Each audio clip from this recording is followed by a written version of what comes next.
ভারত মাতার বীর সন্তান দেশনায়ক নেতাজি সুভাষ চন্দ্র বসুর ১২৭তম শুভ জন্মদিন। এই জন্মদিনটি এক মহান উদ্যোগে পালন করলেন তারকেশ্বর উদ্যম এক স্বেচ্ছাসেবী সংগঠন পক্ষ থেকে। এই সংগঠনের পক্ষ থেকে বিশিষ্ট ব্যক্তিবর্গ তারকেশ্বর থানা অন্তর্গত সৈতা গ্রামের অসহায় মানুষের পাশে দাঁড়িয়ে বয়োজ্যেষ্ঠদের মধ্যে কম্বল ও ছোট্ট ছোট্ট ছেলে মেয়েদের মধ্যে জামাকাপড় বিতরণের মাধ্যমে নেতাজি সুভাষ চন্দ্র বসুর আত্মত্যাগকে স্মরণ করলেন। আমরা ক্রাইম প্রেস বেঙ্গল নিউজের পক্ষ থেকে এই মহান উদ্যোগকে সাধুবাদ জানিয়ে পাশে থাকার প্রয়াসকে সাধুবাদ জানাই। তারকেশ্বর থেকে bureau report, crime press Bengal news. গায়ে দেবে, ঠিক আছে? ঠান্ডায় গায়ে দিয়ে ঘুমাবে। কেমন লাগছে ঠাকুমা? ঠান্ডা কেমন আছেন?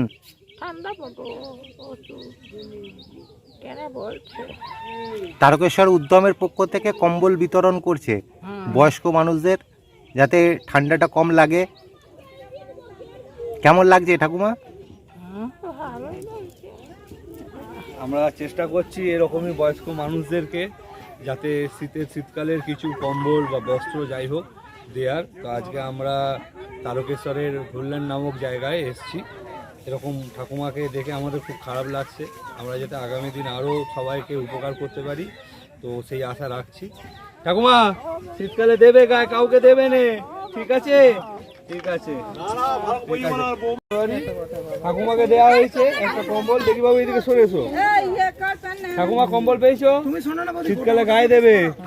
তারকেশ্বর উদ্যমের পক্ষ থেকে আজকে কম্বল বিতরণ করছে আপনাদের মতো বয়স্ক মানুষদের। আপনাদের কেমন লাগছে?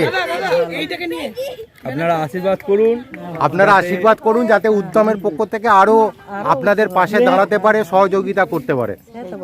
আশীর্বাদ করুন, আর কিছু না। কাপড় ঠাকুমা আনা হয়নি, গায়ে দিয়ে দাও, গায়ে দাও, গায়ে দিয়ে দাও। শীতকালে চাপা দেবে, যতটা ঠান্ডা এখন কমানো যায়। দুপুরবেলা বসবে সেই হিসাবে। কেমন লাগলো? ভালো হলো? আশীর্বাদ করবে যাতে।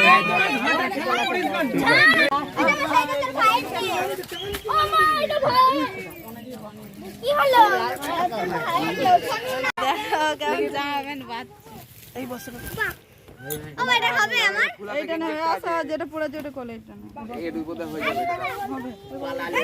হ্যাঁ ঠান্ডায় পড়বে না। আজ আমাদের বীর সৈনিক নেতাজি সুভাষচন্দ্র বসুর জন্মদিন, ১২৭তম। এই জন্মদিন উপলক্ষে তারকেশ্বর উদ্যমের পক্ষ থেকে আজকে যে উদ্যমটা নেওয়া হলো, আমরা ক্রাইম প্রেস বেঙ্গলের পক্ষ থেকে সাধুবাদ জানাই আপনাদের। আগামী দিনগুলো আপনাদের আরও ভালো করে যাতে কাজ করতে পারেন, এই সাধারণ মানুষের পাশে দাঁড়াতে পারেন, এই আপনাদের উদ্যোগ, এই উদ্যোগ নিয়ে আপনারা যদি সংক্ষিপ্ত কিছু বক্তব্য রাখেন। হ্যাঁ, তারকেশ্বর উদ্যম এই উদ্যোগ বহুদিন ধরেই নিয়ে আসছে। কিছুদিন আগে 12ই জানুয়ারি আমরা একটা স্বামী বিবেকানন্দের জন্মদিন উপলক্ষে এরকমভাবেই বস্ত্র বিতরণ করেছিলাম এবং কিছু শীতবস্ত্র বিতরণ করেছিলাম বয়স্কদের মাঝখানে। আজকের অনুষ্ঠানটাও সেরকমই ছিল। কিছু বাচ্চাদের বস্ত্র এবং কিছু শীতবস্ত্র বয়স্কদের জন্য আমরা এনেছিলাম, যেটা সবার মধ্যে বিলি করে দিলাম। আর এটা করে তো সবারই ভালোই লাগবে। আশা করি সবার ভালো লাগবে যে মনীষীদের জন্মদিনে অন্তত কিছু মানুষের পাশে গিয়ে দাঁড়ানোটা সবারই একটা মানসিক শান্তির ব্যাপার। বিভিন্ন লোক এগিয়েও এসছেন আমাদের এই ব্যাপারে এগিয়ে সাহায্য করার জন্য। হয়তো আজকে তারা উপস্থিত নেই, কিন্তু পিছন থেকে অনেক রকমই সাহায্য করেছেন এবং তারা এগিয়েও আসে তারকেশ্বর উদ্যমের ডাকে। সবথেকে প্রথম ধন্যবাদ হচ্ছে ক্রাইম প্রেসকে, সর্বদা সবসময় আমাদের পাশে থাকে। আমরা যেখানেই যাই, আমরা প্রোগ্রাম করি, তো দাদা আমাদের সাথে থাকে এবং আমরা বিশেষ কিছু দিনগুলোতে আমরা এরকম কিছু কার্যকারী করে থাকি।